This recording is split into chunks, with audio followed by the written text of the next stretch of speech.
Voilà. Bonsoir, fidèle extracteur Grand H. De ce soir, et soit pour vous, monsieur Fanfan Mansatima, bonsoir. Bonsoir. Vous allez très bien? Très bien, et vous?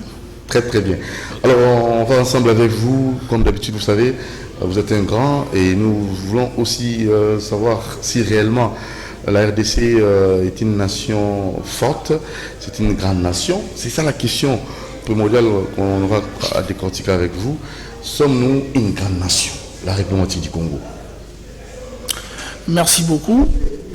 Ce qu'il faut comprendre, nous avons eu la chance d'avoir un pays immense, d'avoir hérité un pays immense. Ce pays, dans sa grandeur, n'a pas été la volonté de nos ancêtres. C'était la volonté de la colonisation. Mais c'est aussi une chance, parce que de l'Est à l'Ouest, du Nord au Sud, ce pays regorge de beaucoup de richesses.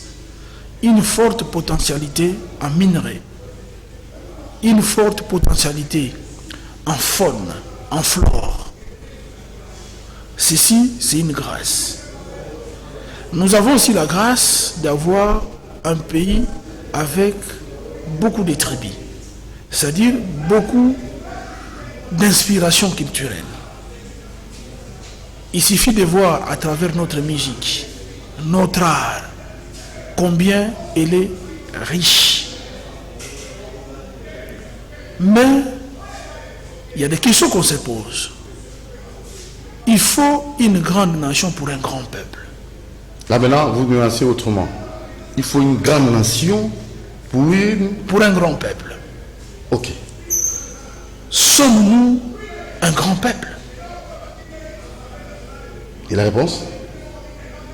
La réponse, elle est totalement mitigée. Parce que d'abord, une grande nation se reconnaît par la qualité de ses citoyens. La qualité de ses citoyens repose sur la construction de chaque individu appartenant à cette nation. Comment construire? Est-ce que l'homme congolais est construit? Voilà, l'homme congolais. Vous et moi, vous savez que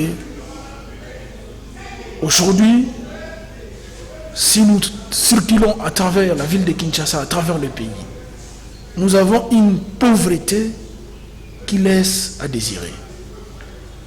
Moi, j'ai parcouru pratiquement les 70% de ces pays. J'ai été à Beni, à Butembo, à Goma, à Kisangani, à Kalemi, à Lubumbashi, et les villages environnants, tout ça. J'ai été au Bas-Congo, à l'Équateur, à Bikoro, à Ingende, j'ai été partout. Il y a un dénominateur commun, c'est la pauvreté. Une pauvreté qui ne s'explique pas. Pourquoi cette sorte de paradoxe? Ce paradoxe, c'est parce que... riche, oui, mais parce que le Congolais, l'homme congolais n'est pas construit. Le monde, aujourd'hui, toutes les grandes puissances se démarrent par la qualité de leurs citoyens. Donc, aucune correspondance avec tout ce que nous avons comme richesse. Ces peuples n'arrivent pas à concrétiser, à réaliser la grandeur de son État, de son pays. Non, pas du tout. L'homme congolais n'est pas formé dans son ensemble. Nous n'avons pas assez d'ouvriers. Et nous avons des cadres valables. Il n'y en a pas beaucoup. C'est vrai, potentiellement, l'homme congolais est intelligent. Qu'entendez-vous par cadre valable? Si nous avons eu des cadres valables dans ces pays, on ne serait pas dans la pauvreté. Ils auraient eu la vision du développement de ces pays. Parce que aucun pays, comme nous le disons, émergent, fit-il, ne peut former cette génération de travailleurs et d'ouvriers. Aucune génération de travailleurs. La seule génération de travailleurs, c'était la génération des colons. C'est comme ça qu'ils nous ont laissé la cité comme Canitex. C'était les ouvriers qui travaillaient à l'Itex africain. Les ouvriers congolais. Congolais, Zaïrois à l'époque congolais, à l'époque parce que colons. Ils travaillaient à Itex africain. Vous êtes par exemple à Kitambo. Il y avait des camps Itex préparés pour les ouvriers qui devaient travailler. Formés ici. Mais formés, parce que l'usine prend les soins de vous former. Ah ok, l'usine prend les soins de vous former. Et l'État aussi prend les soins. l'État de vous pousser dans la formation professionnelle et technique pour être utile pour la société. Parce que lorsque vous avez des usines, ces usines ont besoin d'ouvriers. Mais ces ouvriers ne peuvent être que qualifiés. Et dans les usines ou dans les entreprises, il y a des centres de formation. À l'UNATA, par exemple, il y a des centres de formation. À l'Office des routes, il y a des centres de formation. Je ne sais pas si c'est encore en bon état. Ils forment des gens dans le métier utile pour le développement de leur entreprise. Est-ce que nous avons eu des cadres visionnaires pour le développement de ces pays? Je dirais que non. Parce que l'héritage que nous avons est un héritage nul. Véritablement nul. À part la terre qu'on nous a donnée. C'est pour cela que nous interpellons notre génération. Nous avons la terre, c'est à nous de fructifier cette terre. Exigeons qu'on nous forme. Ça devait être notre credo de tous les jours. La formation. La formation. Et ce que nous avons comme rien que la formation. Ça ne cadre pas avec la réalité. Il faut comprendre, on ne peut pas former quelqu'un dans une salle de paille, sans tableau. Vous avez vu nos enfants assis sur des bambous. C'est une honte. Comment on peut avoir un enseignement de 8h à 16h ou de 7h à 13h assis sur un bambou? Vous aurez quelle qualité d'enseignement? Aucun matériel didactique. Les écoles de professionnels et techniques que nous avons aujourd'hui, ils n'ont pas de laboratoire. Ils n'ont pas d'atelier moderne pour concurrencer le développement actuel. Nous sommes dans quel pays? On nous parle de la gratuité d'enseignement, c'est qui est une bonne chose. Mais construisez ces établissements. Donnez le matériel didactique. Payez bien les enseignants pour qu'ils travaillent avec beaucoup d'amour. Apportez la formation continue. Ces enseignants doivent être formés par rapport aux réalités modernes. Si nous voulons être une grande nation. Au cas contraire, c'est le pleurs et le grincement de dents. Nous avons eu cette chance d'étudier dans ces pays. Mais dans quelles conditions? Nous étions parfois des amis debout. Vous avez des bancs, vous avez des pupitres, mais qui ne sont pas assez pour tout le monde. Que font nos autorités? Nos autorités font de la politique. Ils ne travaillent pas. Comment ça? Mais la politique, c'est quoi? Chers amis, je vais vous donner, quand nous arrivons au pouvoir, vous allez manger midi, matin, midi, soir. Quand nous aurons le pouvoir, vous aurez un logement décent. Quand nous aurons le pouvoir, vous serez payé $1000. Et ils sont au pouvoir, ils comprennent qu'ils ne peuvent pas le faire. Il n'y a pas de génération spontanée. Il n'y a pas de la richesse sans travail. Il n'y a pas de travail sans formation. On met pas la charrue avant le bœuf. Formez d'abord ces jeunes. Mais ces jeunes ont besoin de discours politiques. Comme ils en ont besoin, c'est comment ils souffrent. Excusez-moi. Les jours où ils refuseront les discours politiques, c'est ce jour-là ils verront la vie sous sa vraie face. C'est ce jour-là ils exigeront la formation. C'est ce jour-là ils demanderont à leurs leaders politiques quel est leur programme pour le développement et un programme basé essentiellement pour leur formation. Quelqu'un qui est formé peut créer lui-même l'emploi. Nous avons étudié, nous avons été formés ici dans ces pays. Mais vous insistez. Nous avons aussi créé des entreprises. Et vous l'avez fait et cette formation continue. Mais vous martelez sur la formation que vous avez aussi comme ça apprise. Mais cette formation-là, vous demandez encore à nos autorités de former les gens. Il y a peut-être une restauration ou une réforme que vous demandez ou comment? Au-delà même des réformes, j'ai étudié dans une école où d'abord la salle où j'étais était prévue pour, par exemple, 50 étudiants. À notre époque, on était déjà à 150. Vous imaginez? Et aujourd'hui, ils sont même à 1000. Mais à l'IBTP, l'ISO, mais qu'est-ce qui a changé dans cette salle-là? Rien du tout. Une salle qui a été prévue pour 50 étudiants reçoit aujourd'hui 1000 étudiants. Vous voulez quoi? Pas d'atelier pour les étudiants. Vous voulez qu'ils soient formés comment? Nous parlons aussi de l'infrastructure sociale qui doit accompagner l'évolution de la population. Et comme ça, l'enseignement se dégrade. Ce n'est pas parce que les étudiants ne sont pas intelligents, mais c'est parce que le cadre de formation n'est pas propice. Même si vous réhabilitez, il faut que ça soit à la hauteur de ces étudiants-là.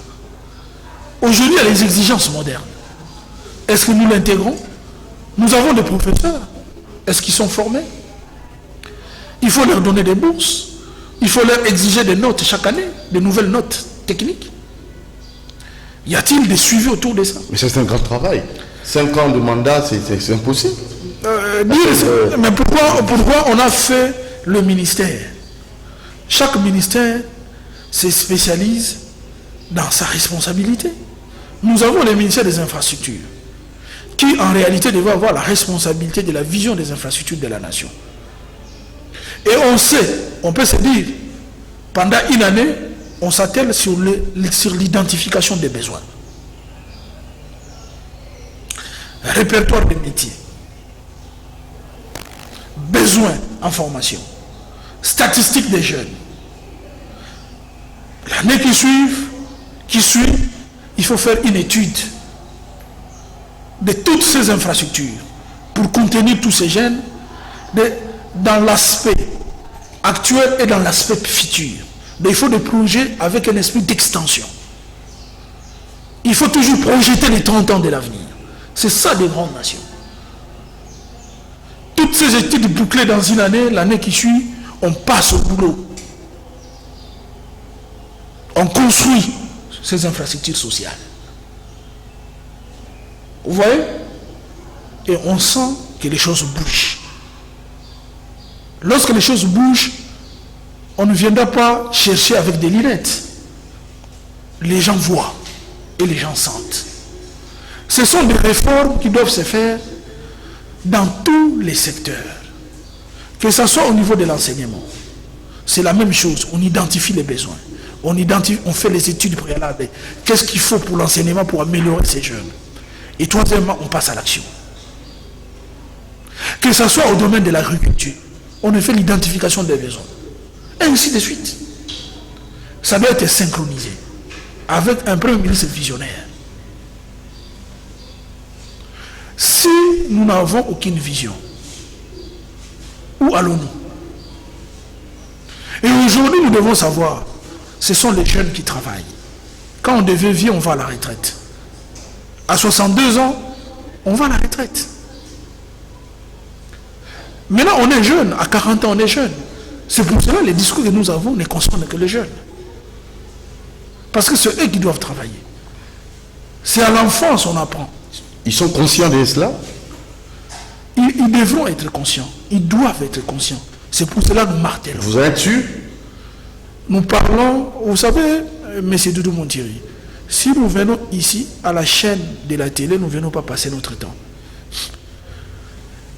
À un moment donné de l'histoire, Dieu suscite toujours parmi vous quelqu'un pour vous interpeller.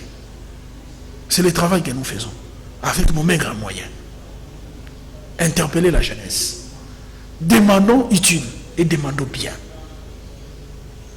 Notre avenir n'est pas dans la politique. Demander utile, c'est quoi? Demander bien, c'est quoi? C'est-à-dire notre avenir n'est pas dans la politique. Notre avenir est dans le travail. Que les politiciens nous cessent le discours pédagogique. Il faut couper court avec la politique? Ben oui, parce que la politique dans notre pays, c'est un leurre. Quand nous parlons politique, c'est un leurre. C'est une façon péjorative de parler de ce que nous avons toujours vécu dans ce pays. Les gens vivent de buzz. Comment ça? Non, mais quand vous insultez une autorité, et c'est vous qu'on va choisir demain pour diriger. Mais ça, c'est une aventure, ça. Quelqu'un qui n'a aucun programme, aucune vision, parce qu'il a insulté tel, vous voulez faire de lui votre chef. Mais ça, c'est une bassesse inouïe. Nous sommes quel genre de peuple? Il faut choisir quelqu'un par un programme, par sa vision et par sa dignité. Quand quelqu'un est digne, quand quelqu'un est incorruptible, on l'appelle péjorativement, type Wanaza belge. Mais c'est quoi cette affaire-là? Mais c'est eux qui développent. Ces Belges-là, vous appelez Belges. Ou bien ils vont dire que ce monsieur-là, il est compliqué. Ah bon? Si vous marchez dans la droiture. La droiture, vous suivez les normes des choses. Oui. Là, vous êtes compliqué. Quand les jeunes viennent chez vous, vous leur parlez que vous devez apprendre, vous devez... Ah, ces vieux-là, quand vous les voyez, lui, il parle que de la classe, il parle que de la formation, il commence à te fouiller. Mais quand c'est le baise, il faut insulter, il faut faire ceci. Là, ils sont contents. Mais maintenant, projetons un peu notre avenir dans 30 ans, dans 10 ans, excusez-moi, nous aurons quelle jeunesse, nous serons obligés de vivre dans quelle... Mais dans 30 ans, ce pays... conditions. Dans 30 ans, ce pays va disparaître. Dans quel environnement? Dans 30 ans, avec cet allure, ce pays va disparaître. Avec cette allure. Des gens non formés. Est-ce que vous circulez là? Vous voyez comment les Wewa nous bousculent partout? Il n'y a même pas de route, vous vous faufilez entre les routes. Et quand tu l'interpelles, il t'insulte. Nous allons créer la nation comme ça, en tolérant toutes ces choses. Vous avez un problème, quel acharnement comme ça contre le Wewa? Non, mais je l'ai dit, nous devons, il faut un maximum. Ce n'est pas contre les Wewa, mais contre les politiques. Les politiques qui ont fait que ces jeunes ne puissent pas trouver de bons emplois. Je ne suis pas contre eux, mais contre les politiques qui les amènent vers là. C'est à eux de revendiquer aussi. Avoir quel emploi? C'est à eux de revendiquer. Et comment l'avoir aussi? C'est à eux de revendiquer. Aujourd'hui, ils ont marché hier. Une formation pour ça. Ils ont marché hier pour que nous puissions bouter dehors Kabila. Kabila est parti. Mais aujourd'hui, ils doivent marcher pour qu'on les forme. Parce qu'on les a donné des promesses. Est-ce que ces promesses-là sont tenues? Est-ce que c'est un métier de faire des motos tout le temps? Mais vous allez détruire votre corps. Exigez. Vous êtes bâti pour un pouvoir. Et le pouvoir est là. Il fait quoi? Pour vous. Vous, les jeunes de l'IDPS, les jeunes de l'INC, les jeunes de la Mouka, il est temps que vous exigez qu'on vous forme. Vous êtes les adhérents de ces partis-là. Vous faites leur force. Qu'est-ce qu'ils vous donnent en retour? Vous voulez faire révolter les jeunes ou comment? On ne fait pas révolter, ce sont des droits. Ce sont des droits fondamentaux. Et même constitutionnels aussi. Et constitutionnels. Il n'y a pas à révolter, il y a à revendiquer leurs droits. Vous êtes au pouvoir, vous avez amené des gens au pouvoir, ils vous doivent quelque chose. Ils ne vont pas vous distribuer de l'argent, ça c'est beaucoup vous demander. Mais qu'ils vous donnent le fisc des bonnes écoles. Mais des cadres de formation. Pourquoi entendez-vous par bonnes écoles? Parce que nous avons des universités, nous avons des instituts, nous avons tout ça. Bonnes écoles. Quand j'ai dit, surtout pour ces jeunes-là, moi ce que je veux, ce sont les métiers de formation professionnelle et technique. Aujourd'hui, il faut qu'il y ait des écoles professionnelles.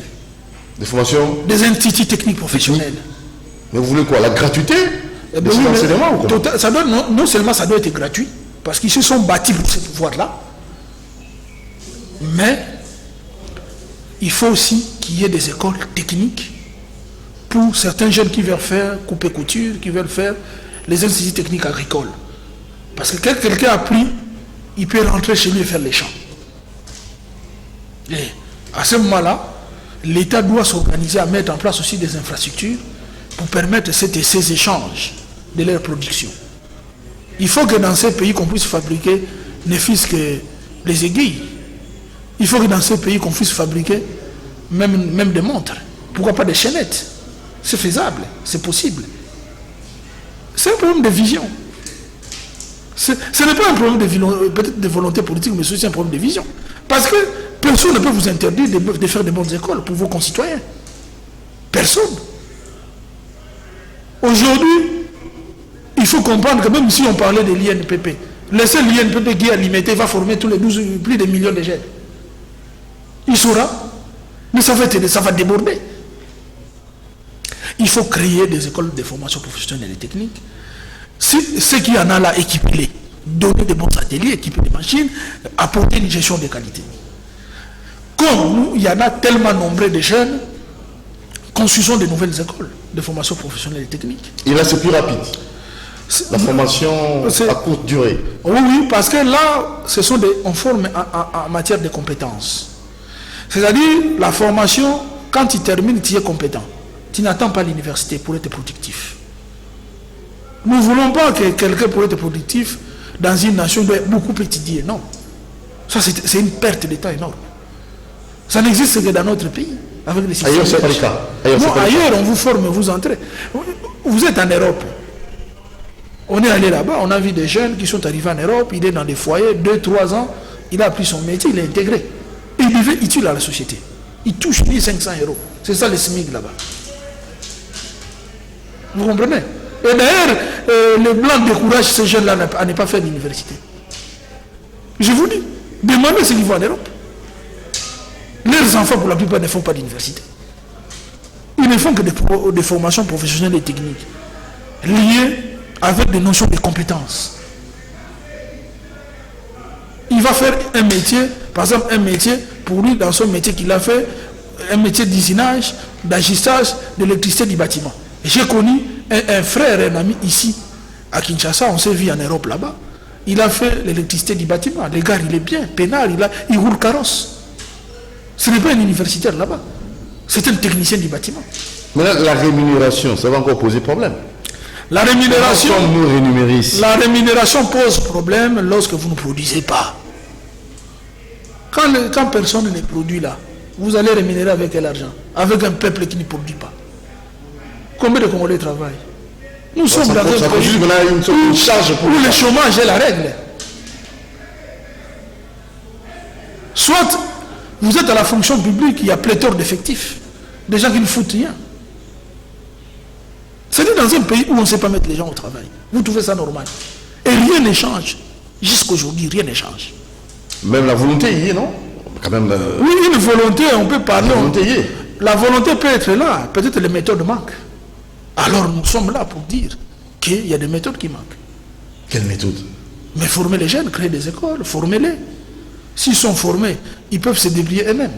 Moi, j'ai terminé à l'IBTP. La gratuité de l'enseignement au niveau... Je ne parle même pas de la gratuité. La gratuité de l'enseignement au niveau professionnel, ça aussi, ça demande un budget. Non, même si ça demande un budget, même si on dit la gratuité aujourd'hui, c'est à l'école primaire, ça dépend de la manière dont les pays mobilisent les recettes. Mais au moins, dans la logique, il faut que nous ayons des écoles pilotes dans chaque territoire. Ces écoles pilotes, par exemple dans les territoires de Songololo, je parle du Bas-Congo, dans les territoires des cataractes, pas cataractes, de Sekebanze et consorts. Vous avez une école. Dans d'autres provinces, une école. Où vous avez une école professionnelle de grande renommée, une école technique de grande renommée, et puis vous avez des grands ateliers, des grands laboratoires de renommée. Mais ça doit aussi correspondre avec les richesses qu'on trouve dans ces milieux. C'est-à-dire que chaque école professionnelle et technique doit être corollaire à la vocation du site. Vous êtes par exemple au Katanga, à Lubumbashi. Quand vous créez une école professionnelle, il ne faut pas manquer un métier de mine là-bas. Il y a aussi des métiers comme le métier de plomberie, très utile dans les métiers de mine. Le métier des cadastres, des techniciens, des métiers de cadastre. Très important pour les mines, très important pour les bâtiments. Vous voyez? Tout ça, il faut créer des écoles. On sait que dans ce territoire-là, voilà l'école. Il y a des écoles qui existent, qui ont été pratiquement abandonnées. Il faut les réhabiliter. Nous avons ici l'ITP Ngaliema, Itigombe, Itibumbu, tout ça, abandonné. Renforcer Don Bosco, Massina, Don Bosco, Kimboala. Il faut renforcer. Et à Maluku, quelle école? Quel genre d'école? Mais tout à fait. Même là aussi, il faut créer des écoles comme ça. Parce que la majorité des jeunes se retrouvent dans ce type d'école. D'ailleurs, il faut encourager les gens à faire de telles formations. Parce que l'utilité dans la majorité, c'est la formation professionnelle et technique. Pourquoi? Nous avons besoin d'être habillés. La chaise où nous sommes assis, c'est de la technicité professionnelle. Les montres que nous portons, la réparation, tout ça. Et même la construction, la réalisation de ces montres. Les lunettes, ce sont des trucs professionnels et techniques. Nous devons manger l'agriculture. Ce sont des ITA, Institut technique agricole. Donc vous comprenez que c'est là la base. Dans une nation assez développée, comme dans une nation même comme le nôtre, qui n'a pas encore atteint une vitesse de croisière, il faut que 80% des Congolais soient dans la formation professionnelle et technique et 20% des cadres. Donc pour activer un peu les choses. Pour accélérer le développement. Et le développement doit aussi, pour parvenir à développer le pays. Alors, très rapidement, je m'aimerais d'abord vous parler, vous insistez, vous martelez.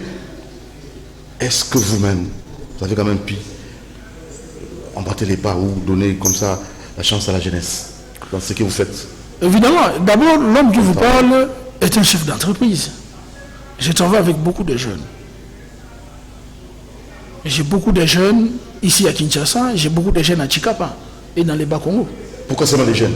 Avec seulement les jeunes. Vous voyez que vous allez prendre un VR, vous le dites de monter pour aller faire une charpente. Il a beaucoup de risques, il n'a pas la force. Sa place est à la retraite. À 62 ans, c'est la retraite. Hein? C'est la retraite. La jeunesse, c'est l'âge de travailler. Moi, je donne de l'emploi aux jeunes. Ceux qui me suivent connaissent. J'ai même mis en place un centre de formation pour les jeunes, en coupe et couture. Ça vous est passé la fois dernière, vous avez vu. Formation en numérique, notamment en informatique des jeunes, gratuitement. Pourquoi? C'est parce que nous voulons que la jeunesse puisse aller de l'avant. Nous portons leurs soucis. Pas en tant que politique, même en tant qu'acteur de développement. J'aime mon pays, j'aime mon peuple. Et je ne veux pas que mon pays disparaisse. Même là-haut, Dieu nous demande, nous vous avons donné le pays, qu'avez-vous fait de ces pays? Moi, j'ai fait ma part. Donc si tout le monde faisait comme vous, ça va impacter? Nous allons tous impacter. Aux jeunes qui sont là, faites aussi votre part, réclamez. Réclamez qu'on vous forme, c'est votre part. Et là, c'est gratuite, cette formation, dans votre ONG, mouvement citoyen? Nous, chez nous, c'est gratuit. Et nous exigerons que l'État puisse faire des écoles comme ça, avec des formations gratuites, en créant même des foyers sociaux pour récupérer tous ces mamans, tous ces jeunes mamans, qui n'ont pas eu la chance d'aller à l'école, d'apprendre l'alphabétisation et d'apprendre le métier. Toutes sortes de métiers. Les femmes peuvent aussi faire le métier des hommes. L'ajustage, la soudure, le métier de soudage. Et pourquoi pas le métier de finition? Pourquoi pas le métier de peinture pour les femmes? Là, c'est la formation d'une dame, là, je vois. Elle apprend quoi, celle-là? Ici, nous apprenons... Ici, les jeunes apprennent surtout la formation en informatique. Ce sont des jeunes qui ont terminé pratiquement l'école secondaire ou bien l'université, mais dont, pour s'intégrer dans les domaines de l'emploi, ils ont besoin de l'informatique. Il y a aussi des jeunes mamans qui n'ont pas, qui ne savent pas lire et écrire. C'est comme ça que nous avons un centre d'alphabétisation. C'est ce que nous pouvons donner, le minimum que nous avons, pour faire avancer la société. Nous faisons notre part. Que ces jeunes qui nous suivent de faire aussi leur part. Leur part, c'est de pousser et de pousser. Parce que la liberté, ça s'arrache. Est-ce que les jeunes manifestent ces besoins-là? Je ne sais pas. Là, c'est dans votre bureau, là. Les jeunes, oui. Les jeunes ne manifestent pas totalement les besoins. Mais nous suscitons ces besoins. Très bien. Dans l'esprit des jeunes. C'est ça l'objectif de ces émissions. Nous le faisons en lingala et nous le faisons en français avec vous. Pour que les gens nous écoutent, nous écoutent, nous écoutent. Nous le ferons, nous leur dirons et nous le redirons. Jusqu'à ce qu'ils nous entendront. Jusqu'à ce qu'ils nous écouteront. Les gens disent parfois des bêtises. Tellement qu'ils le disent, tellement que les gens commencent à répéter ces bêtises jusqu'à aujourd'hui. Nous voyons certaines personnes qui se vertuent dans les réseaux sociaux pour dire des choses qui n'avancent pas, mais que tout le monde commence à répéter. Mais il faudrait que la culture générale du pays puisse changer. Il faut que des jeunes comme nous puissent se réveiller et changer la culture générale du pays. Donc les jeunes doivent marcher pour leur formation. Et votre adresse, c'est où? L'adresse de votre mouvement citoyen, de son enfant? Nous sommes à EBA, numéro 2, quartier CAC, commune d'Engalema. Et notre numéro de téléphone, pour les jeunes qui veulent viennent nous contacter, 082 26 39 983. 082 26 39 983. Ce vibrant appel aux jeunes, nous leur disons de nous appeler pour échanger, pour échanger des points de vie, pour que nous puissions constituer une communauté. Nous là qui avons besoin que ce pays puisse marcher. Nous là qui avons besoin que ce pays puisse changer. Que le paradigme de développement puisse changer. Jusqu'à ce que ceux qui détiennent le pouvoir vont nous craindre. Parce qu'ils comprendront que fini la politique et nous devons laisser place au travail. Alors appelez calmement votre numéro parce que là, il faut que les gens prennent ça. Parce que très souvent, ils m'appellent pour ça. Oui, notre numéro c'est... Et dressons nos fronts. 082 26 39 983. 082 26 39 983. Voilà, il nous reste quelques 4 minutes pour boucler. Je pose la question parce que parlons d'actualité, l'histoire de la taxe haram. Je ne sais pas vous, en tant qu'historien congolais, quel est votre avis là-dessus, sur ces problèmes-là? Mais c'est une honte pour ceux-là qui ont voulu développer cette jeunesse pauvre, mais qui viennent prendre l'argent de cette jeunesse, même de nos enfants, qui n'ont que 6-7 ans. Vous ponctionnez l'argent à travers les téléphones pour dire que vous voulez soutenir la gratuité de l'enseignement. C'est comme qui dirait quelqu'un, un receveur vous prend l'argent dans la poche et vous montez dans le bus, il vous dit que vous payez pas. Mais quand vous prenez l'argent comme ça, où est la gratuité? C'est nous qui payons l'enseignement. Donc la gratuité devient une arnaque. Si nous le payons déjà à travers âme, c'est que la gratuité n'est qu'une arnaque. Mais cette voie, c'est pire. Même les pauvres citoyens qui n'ont rien doivent payer cet enseignement. Même ceux qui n'ont pas ni titre ni qualité. Vous dites que vous financez les réseaux Wi-Fi. Qui tambent au magasin, tout ça. C'est comme si les Komozongo, c'est résumé seulement à Kinshasa. Et ceux qui sont à Lubumbashi ont les Wi-Fi. Ceux qui sont à Gimpese ont les Wi-Fi. Non, il ne faut pas venir distraire la population. Si vous nous disiez que vous aviez construit des écoles, voilà, nous lançons une grande école de formation professionnelle et technique pour que nos jeunes viennent apprendre avec des ateliers modernes. On va dire bravo. Mais c'est purement une distraction. D'ailleurs, tous les députés dans la majorité qui est dans l'opposition ont condamné cette forfaiture. Comment on peut en arriver là? Comment? 37 ans de lutte pour améliorer les conditions des jeunes. Vous accédez au pouvoir et vous commencez à nous stocker nos petits argent dans notre poche. C'est là où nous disons aux jeunes de se réveiller, de voir en face qui sont en face de nous, sont réellement là pour nous. Mais ça, ce n'est pas la gestion de chaque ministère. Il faut évaluer chaque ministère. Dites-moi, on ne peut pas faire des dépenses en dehors du budget. Ok? Tout le monde sait, toute dépense, il y a un budget qui a été alloué. Et le budget est voté à l'Assemblée nationale. Maintenant, vous venez dire à l'Assemblée nationale, cet argent, nous les avons affectés dans ça, pendant que l'Assemblée nationale a un budget qu'il a alloué à la gratuité. Mais non. De quoi parle-t-on? Parce que qui est l'autorité budgétaire? Ce n'est pas l'Assemblée nationale. C'est lui l'autorité budgétaire. C'est lui qui oriente le budget. Maintenant, vous taxez, vous prenez vous-même. Donc, depuis quand le ministre de Pétentique lui-même fait le budget, il fait tout? Depuis quand? Et vous proposez quoi pour clore? Quelle est votre proposition? Non, si nous sommes des naïfs, si vraiment le peuple congolais est naïf, nous aurons... Ça, nous n'avons encore rien vu. C'est ce que j'ai dit.